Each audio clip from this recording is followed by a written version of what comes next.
কে রে রাকিব, আজ যে এত বেলা হয়ে গেল, তুই যে এখনো গরু চড়াতে যাচ্ছিস না?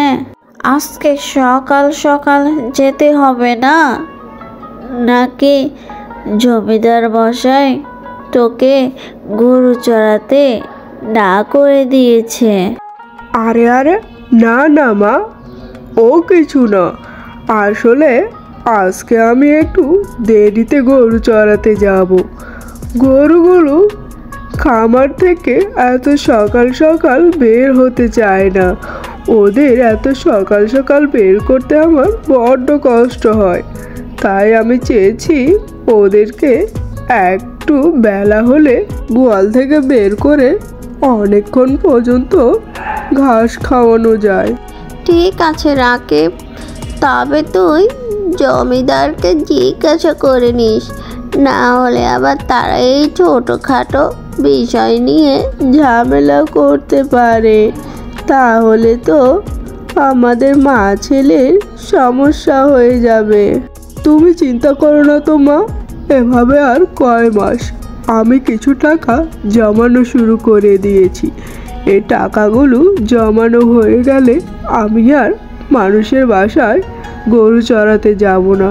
টাকাগুলো দিয়ে আমি নিজেই একটা খামার করে নেব, আর সেখানে নিজের খামারে নিজেই রাখাল হয়ে থেকে যাব। তোর জন্য আমার কত চিন্তা রে বাবা। তোর জন্য আমি বেঁচে থাকতে তেমন কিছুই করে রাখতে পারলাম না। তোর এখন মানুষের বাসায় গিয়ে রাখালের কাজ করতে হয়। আমি সব সময় তোর জন্য দোয়া করি যেন তুই মানুষের মতো মানুষ হতে পারিস। বাবা তুই বিশ্রাম নে, আমি বাড়ির সব কাজগুলো করে নেই। রাকিব তার মায়ের সাথে গ্রামের ছোট্ট একটি কুঠুরিতে বসবাস। তার মা তাকে নিয়ে বেশ চিন্তা করে। ছেলেটা বড় হয়ে গেছে, তার ভবিষ্যৎ নিয়ে বেশ চিন্তা করে তার মা। ওইদিকে রাকিব জমিদার বাড়ি আসতে না আসতেই জমিদার গিন্নির বকবকানি শুরু হয়ে যায়। কি রাকিব, আজকে তোর এত দেরি হলো যে? গরুগুলো তো গোয়ালে সকাল থেকে বাঁধা, বেলা এখন কয়টা বাজে?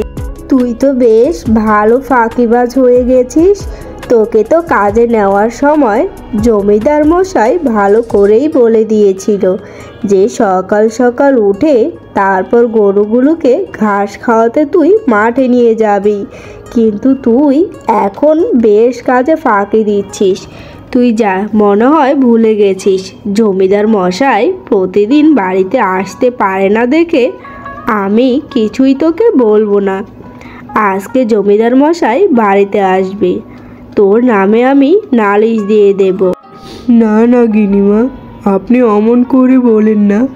গরুগুলো সকালে খামার থেকে উঠতে চায় না, তাই তো আমি আজকে একটু দেরি করে এসেছি।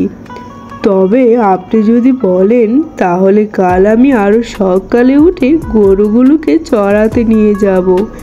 তারপরও আপনি এই গরিবের পেটে লাথি মেরেন না। আপনি জমিদার মশাইকে কিছু বলেন না। হয়েছে হয়েছে, তোরা নাটক করতে হবে না। যা দেখি এবার গরুগুলোকে আজকে সন্ধ্যা পর্যন্ত ঘাস খাওয়াবি। তুই ভালো মতো ঘাস খাওয়াস না, তাই তো গরুগুলো বেশি করে দুধ দেয় না। আর গরুগুলো এখন চিকন হয়ে যাচ্ছে। কাজে ফাঁকিবাজি বন্ধ করে ভালো করে কাজে মনোযোগ দে, না হলে কিন্তু তোকে বের করে দেব এই কাজের থেকে।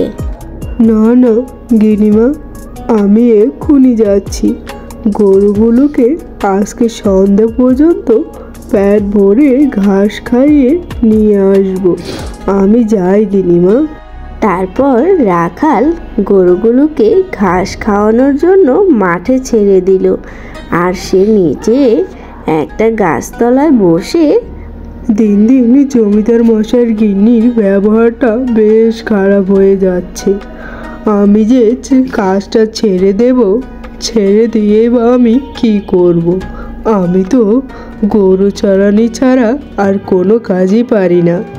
বাড়িতে আমার বুড়ো এক মা আছে, তাকেই বা আমি কি দিয়ে খাওয়াবো? আর জমিদার বাবু মাইনেটা আমাকে একটু বেশি দেয়, তাই হাজার কষ্ট হলেও আমার এখানেই সহ্য করেই থাকতে হবে। কিছু টাকা হলে আমি না হয় নিজে গরু দিয়ে তাতে খামার করে দেব। অনেক সময় তো হলো গরুগুলো ঘাস খেয়ে পেট একদম ভরে ফেলেছে। এবার গরুগুলোকে নিয়ে আমি বাড়ি চলে যাই। চল চল গরু, বাড়ি যাই চল, অনেকক্ষণ হলো। গরুগুলোকে নিয়ে রাকিব বাড়িতে আসলো আর এসেই দেখলো জমিদারের ছেলে লাল শার্ট পরে গরুগুলোর সামনে দাঁড়িয়ে আছে। তখন তাকে বাঁচানোর জন্য গরুগুলোর আগে রাকিব গিয়ে বাচ্চাটাকে সরিয়ে ফেলে, না হলে বাচ্চাটার আজকে জীবনের বেশ ঝুঁকি ছিল। বাচ্চাটা ভয়ে কান্না করছিল। ঠিক তখনই তার মা সেখানে হাজির হলো আর এসেই রাকিবকে জিজ্ঞাসা করলো, কিরে রাকিব, আমার ছেলে বান্টি কেন কান্না করছে? তুই ওকে কি করেছিস? আর বান্টি কিন্তু আমাদের একমাত্র ছেলে, ওর কিছু হলে জমিদার আর আমি তোকে মেরেই ফেলবো। কি হয়েছে বাবা বান্টি তোমার? তুমি মাকে খুলে বলো। দেখো তোমার বাবা ওকে কি শাস্তি দেওয়াটাই না দেবে। বলো বাবা। এই হতচ্ছাড়া, কি করেছিস তুই আমার ছেলের সাথে? আমার ছেলে এখন ভয়ে কথা বলছে না। আরে আরে না না গিন্নিমা, আমি আপনার ছেলের সাথে কিচ্ছু করিনি। আমার মায়ের কসম কাটছি, আমি আপনার ছেলের কোনো ক্ষতি করিনি, বরঞ্চ আমি আপনার ছেলেকে বিপদের হাত থেকে বাঁচিয়েছি। একটু হলে আপনার ছেলের জীবন মরণের প্রশ্ন ছিল। আপনার ছেলে গিনিমা লাল শার্ট পরে গরুগুলোর সামনে দাঁড়িয়েছিল আর গরুগুলো বেশ ক্ষেপণাস্ত্রের মতো ওর দিকে এগিয়ে আসছিল। ঠিক তখনই আমি দৌড়ে ওকে সরিয়ে দিয়ে নিজে ওই গরুগুলোর সামনে দাঁড়িয়ে যাই আর গরুগুলো অন্যদিকে সরে যায়। সত্যি বলছি গিনিমা, আমি আপনার ছেলের কোনো ক্ষতি করিনি। আপনি বরং বান্টিকে জিজ্ঞাসা করেন। মা মা, কাকু সত্যি বলছে। কাকু আমাকে ওই গরুগুলোর হাত থেকে বাঁচিয়েছে। গরুগুলো আমাকে গুঁতো দিয়ে ফেলে দিত, তা না হলে আমাকে শিং ঢুকিয়ে দিত আমার পেটের ভিতরে। কাকু দৌড়ে নিজের জীবন বাঁচিয়ে রেখে আমাকে বাঁচিয়েছে। মা, তুমি কাকুকে কিছু বলো না। কি গো বান্টির মা, তোমরা সবাই মিলে এখানে কি বলা বলি বলছো? কি হয়েছে তোমাদের সবার? আমাকে বলো, আমিও শুনি। কি বান্টি, বলো বাবা, কি হয়েছে? কিরে রাকিব, তুই চুপ করে আছিস কেন? বল আমাকে। বাবা, আজ আমাকে রাকিব কাকু গরুর হাত থেকে বাঁচিয়েছে, না হলে গরুগুলো আমাকে গুঁতো দিয়ে মাটিতে ফেলে দিত আর আমার পেটের ভিতর শিং দুটো ভরে দিত। কিন্তু কাকু ছিল বলে কিছু আমাকে করতে পারেনি। তাদের আদরের একমাত্র সন্তানই ছিল বান্টি। তাদের জীবনের থেকেও বান্টিকে তারা বেশি ভালোবাসে। তাই রাকিবকে বলল, তোর কাজে আমি বেশ খুশি হয়েছি। কি বলো গিন্নি তুমি? গিন্নি একদম চুপটি করে রয়েছে, কারণ রাকিবকে তো সে সব সময় বকাঝকা করে, কিন্তু আজ সে তার নিজের সন্তানকে বাঁচিয়েছে। তাই রাকিবের প্রতি তার শ্রদ্ধা ভক্তি একদমই বেড়ে গেল। তারপর বান্টির বাবা রাকিবকে বলল, তুই আমার ছেলের জীবন বাঁচিয়েছিস, তুই কি চা। কিন্তু রাকিব চুপটি করে চেয়ে রইল, কারণ তার তো কিছুই চাওয়ার নেই। বান্টির বাবা বলল, মুখ ফুটে বলল, তুই আমার গরুটি নিয়ে যাস, সেই গরুটি তুই মাঠে চড়াস, তোর আর রাখালগিরি করে খেতে হবে না।